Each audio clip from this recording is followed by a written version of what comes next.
My name is Claire Whitmore, and I was sure the worst day of my life was the day I buried my father. I was wrong. But before I tell you how everything flipped, like and subscribe, drop a comment. Where are you watching from? The morning of my father's funeral, I sat in my car outside the old stone church, my hands gripping the steering wheel so hard my knuckles were white. The engine had been off for 10 minutes, but I couldn't bring myself to move. A cold dread, separate from my grief, had settled in my stomach. I knew what was waiting for me inside. It wasn't comfort. It wasn't family. It was judgment. My family had been cold to me for years, but it had gotten worse in the last one. It started when I refused to lend my entire life savings to my older sister, Hannah. She wanted to open a boutique clothing store, her third get-rich-quick scheme in 5 years. The last 2 had ended in bankruptcy, and my father had quietly bailed her out. This time, she had come to me. I had just finished paying off my student loans for my MBA, loans my dad had helped me secure, and I was finally building a small nest egg. I had worked 2 jobs through college and graduate school. Every dollar was earned with sweat and sleepless nights. "It's for the family, Claire," she had said, her voice syrupy sweet. "When I make it big, you'll get it all back, plus more." I remembered looking at her, at the designer handbag she'd bought with who knows what money, and I said no. It was a simple, quiet, firm no. The fallout was immediate. I was selfish. I was greedy. I didn't care about family. The narrative was set, and my mother, who always favored Hannah, was the story's biggest promoter. My father was the only one who had called me afterward. "You did the right thing, sweetie," he'd said, his voice tired. "You have to protect what you've built." Now he was gone, and I was alone with them. Taking a deep breath, I finally opened the car door. The air was crisp and damp. As I walked up the stone steps of the church, I saw them clustered near the entrance, my mother, my sister, my aunt, and a few cousins. A wall of Whitmores. As I got closer, I saw my cousin Mark lean over and mutter something to my aunt. I didn't hear the words, but I saw the smirk on his face as he glanced at me. I knew the word was gold digger. It was his favorite insult for me ever since my dad paid for my MBA. I tried to meet my mother's eyes, hoping for a flicker of shared loss, a moment of truce in the face of death. She looked right through me, her expression a mask of chilly indifference. Hannah just gave me a tight, fake smile that didn't reach her eyes. I found a seat in an empty pew near the back, alone. During the service, I could feel their eyes on me. I could hear the whispers rustling behind me like dry leaves. When it was time to walk to the graveside, I trailed behind them. Their hushed laughter felt like tiny needles pricking my skin. They weren't laughing about old memories of my father. They were laughing at me. My dad, Richard Whitmore, was my rock. He wasn't a perfect man, but he was a good father to me. After he and my mother divorced when I was 12, our family split in 2. My mother got the house, the social circle, and Hannah. My dad got a small apartment and me on weekends. While my mother and Hannah were busy with shopping trips and social events, my dad and I were rebuilding our lives. He worked as a financial consultant, and he worked hard. He never missed a child support payment, never missed a birthday, and never missed a chance to tell me he was proud of me. The rest of the Whitmores saw him as an ATM. He was good old Richard when they needed a loan, but that workaholic when he missed a family barbecue because he was trying to close a deal. They never understood his drive, but they were always happy to enjoy its fruits. Their resentment toward me started small. They scoffed when I chose to study business. "What's a girl like you need a business degree for?" my uncle once asked at Thanksgiving. "You should be finding a nice husband to take care of you." My dad overheard him. He put his hand on my shoulder and said, loud enough for everyone to hear, "Claire's going to take care of herself. And she's going to be damn good at it." The real turning point was my MBA. I got into a great program, but it was expensive. I was determined to pay my own way, but my dad wouldn't hear of it. He sat me down at his study, the room smelling of old books and leather. "This is an investment, Claire," he said, pulling out a folder of his financial statements. "It's an investment in you. You are the best investment I've ever made." He paid for the tuition. He didn't just write a check. He helped me budget, he read my papers, he celebrated my good grades. He was involved. Meanwhile, the family's whispers grew louder. They believed I had manipulated him. She probably cried to him. I once overheard my aunt say to my mother on the phone, "She always knew how to wrap him around her little finger." They saw the money he spent on my education as money that was stolen from them, from the collective family pot they felt entitled to. They never saw the late nights I spent studying. They never saw the part-time jobs, the sacrifices, the sheer effort. They only saw the result and decided it was unfairly obtained. The reception after the funeral was held at my mother's house. It was a somber affair, but the undercurrent of family politics was buzzing just beneath the surface. I knew I should just leave, but a small part of me wanted to honor my father, to be there for him, even if no one else was there for me. I stood by the window, watching the gray sky, when I realized I hadn't eaten all day. My stomach growled, a hollow ache that matched the one in my chest. I made my way to the long dining table laden with catered food, sandwiches, salads, pastries. My mother, Hannah, her husband, and a few other relatives were sitting at the table, picking at their food and talking in low voices. As I reached for a small plate, the conversation stopped. I could feel all their eyes on me. I kept my head down, focusing on the simple act of putting a sandwich on my plate. That's when Hannah's voice cut through the silence. It was a stage whisper, loud enough for everyone at the table and anyone nearby to hear. "She's probably already calculating her cut," she said to her husband. A nervous titter of laughter rippled through the group. My face burned with humiliation. I kept my eyes on my plate, my hand frozen in midair. I wanted the floor to swallow me whole. Then my uncle, emboldened by the laughter, lifted his water glass. "To Claire's retirement fund," he toasted, a wide, cruel grin on his face. More laughter. Someone actually clinked their glass against his. The sound echoed in the quiet room. It was the sound of my heart breaking, just a little bit more. I felt a tear slide down my cheek and quickly wiped it away before anyone could see. I didn't say a word. I just put the plate down, turned around, and walked out of the house, the sound of their amusement following me out the door. 2 days later, my phone rang. It was an unknown number. I almost didn't answer, but something told me I should. "Is this Claire Whitmore?" a man's voice asked. It was calm and professional. "Yes, this is she. My name is Thomas Keene. I was your father's attorney. I'm calling to inform you that the reading of your father's last will and testament will take place this Friday at 10 a.m. at my office. It is important that you are present." My heart pounded in my chest. The will. I hadn't even thought about it. All I could think about was the fact that my dad was gone. "Okay," I said, my voice barely a whisper. "I'll be there." An hour later, my phone buzzed with a notification. It was a group text from Hannah to the entire Whitmore family. "FYI, Dad's will reading is Friday. Guess we'll finally see what Princess Claire gets for all her hard work, cough cough." I stared at the message, the casual cruelty of it. My first instinct was to lash out, to text back something sharp and offensive. But then I thought about my dad. I thought about the way he handled conflict with quiet dignity and strategic patience. Reacting would only give them the satisfaction they wanted. It would feed into their narrative of me being emotional and manipulative. So I made a decision. I would not react. I would not engage. I would go to that office, I would sit there, and I would let the events unfold.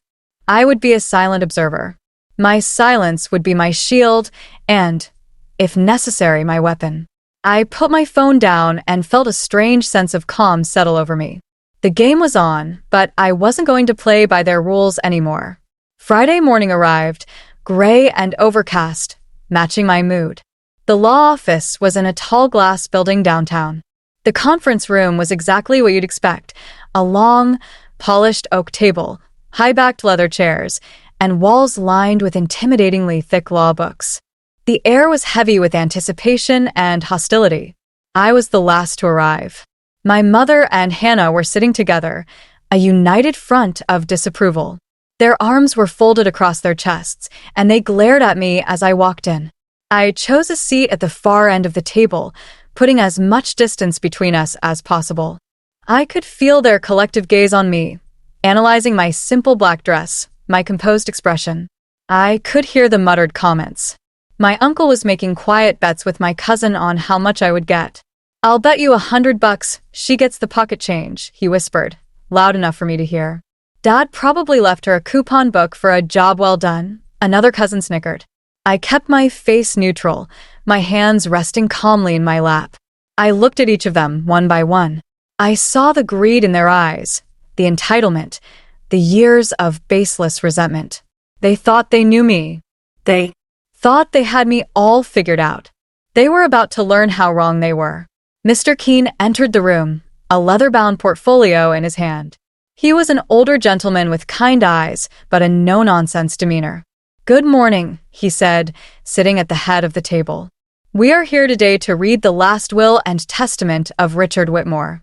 Please hold all questions until the end." A hush fell over the room. The show was about to begin. Mr. Keene put on his glasses and began to read.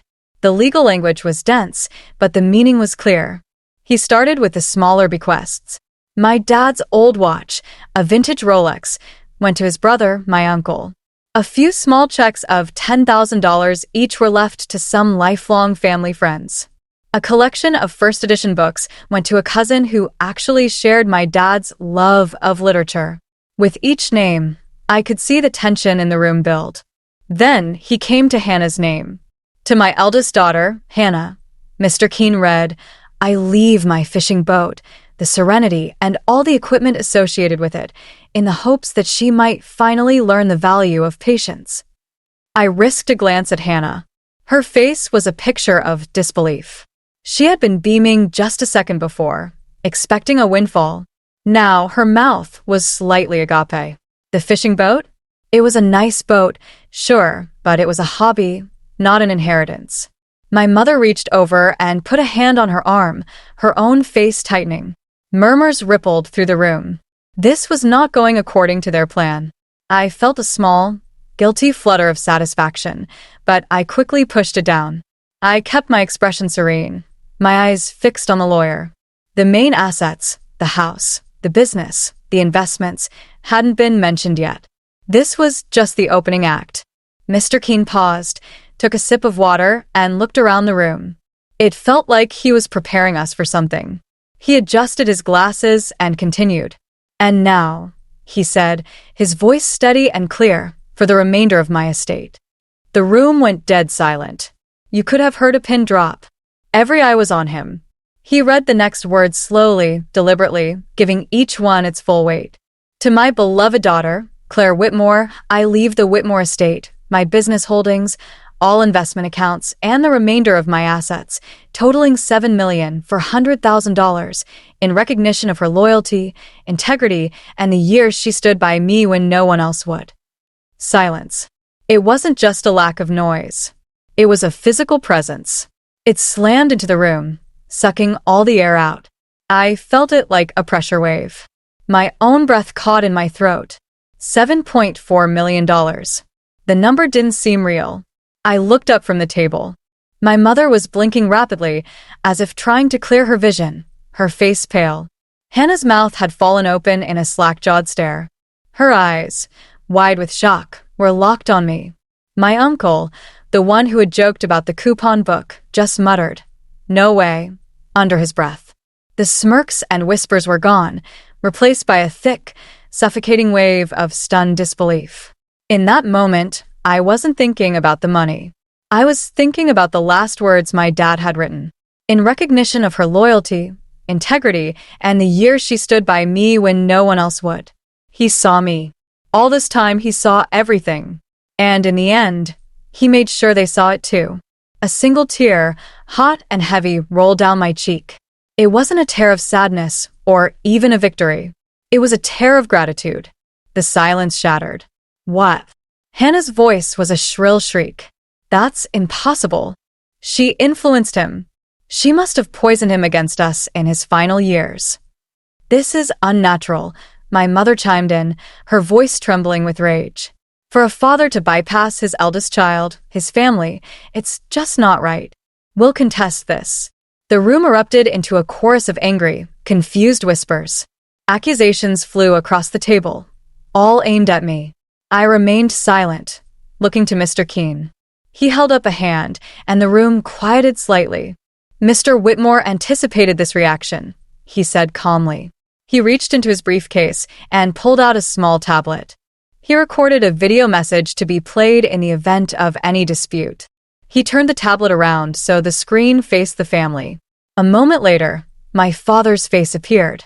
He looked tired, thinner than I remembered, but his eyes were clear. He was sitting in his study.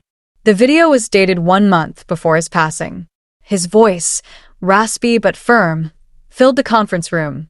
"If you are watching this," he began, "it means there is some question as to my wishes or my state of mind. Let me be perfectly clear. My mind is sound. This is my choice, and my choice alone, made without any influence from anyone." He paused, and his eyes seemed to find the camera, to find me. "For years," he continued, his voice cracking with emotion, "I watched my family take and take, with little gratitude. I watched them mock my daughter Claire for her ambition and her hard work. I watched them resent her for the love and support I gave her freely. Claire never asked me for anything. Not once. She simply worked hard, she was loyal, and she was there for me, especially in this last year. This inheritance is not a reward. It is a recognition of her character." He looked away from the camera, his gaze distant. "The rest of you, I hope one day you find what you're looking for. But you won't find it in my bank account." The video ended. The silence that followed was different. It was final. It was the sound of defeat. Hannah was openly crying now, but they weren't tears of grief. They were tears of rage and loss. My mother just stared at the blank screen, her face a crumpled mess of disbelief. I didn't say a word. There was nothing left to say. My father had said it all. I calmly gathered the documents. Mr. Keene slid across the table to me. I stood up, my legs a little shaky but holding firm. "Thank you, Mr. Keene," I said, my voice quiet but steady. I turned and walked out of the conference room. I didn't look back. I could feel their stunned, hateful glares on my back, but for the first time in my life, they had no power over me. In the parking lot, the gray clouds had started to break. A sliver of sunlight pierced through, lighting up the concrete. I looked up at the sky, the cool air feeling fresh on my skin. "Thank you, Dad," I whispered to the wind. That night, I went home to my small apartment, opened my laptop, and made the first official act with my inheritance. I found the website for my dad's alma mater and donated a significant portion of the money to establish the Richard Whitmore Memorial Scholarship Fund, designated for ambitious students who needed a little help to achieve their dreams. It was a final act of honoring him, of turning his legacy into something positive. While my family was left to stew in their bitterness and greed, I was free. I was finally, truly free. If this story of betrayal and poetic justice resonated with you, like, subscribe, and share it. Because sometimes, the loudest revenge is silence, and living well with what's rightfully yours.